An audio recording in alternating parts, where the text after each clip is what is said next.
The man pressed the button on his phone, and his entire squad behind him was engulfed in flames.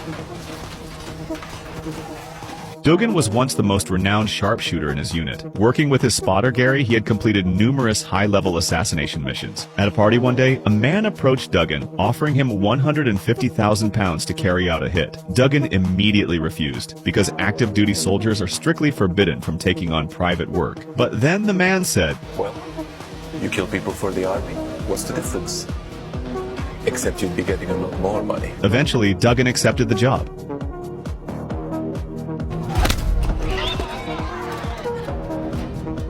With Gary's assistance, they successfully eliminated the target and received their payment. The client proposed further cooperation, but Dugan declined. However, what happened next changed everything. One day, the squad was ordered to capture a Taliban commander. The target was attending a relative's wedding. Following orders, Dugan and Gary set up a sniper position a kilometer away to provide cover, while their teammates approached for negotiation. Through his scope, Dugan spotted an armed Taliban member in the distance, a potential threat to his squad, so he chose to take the shot.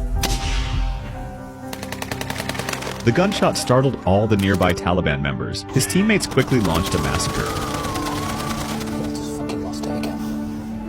A few minutes later, when the gunfire stopped, the house had turned into a pile of rubble. All the civilians at the wedding lay in pools of blood. The scene before him was too much for Dugan to bear. The bloodstains on the white wedding dress seemed to be questioning his conscience. In contrast, the rest of the team was unfazed, because this wasn't the first time they had done this. The captain calmly called in an airstrike to cover up the atrocity they had just committed. 5 minutes later, a kilometer away, the squad watched the airstrike from a distance,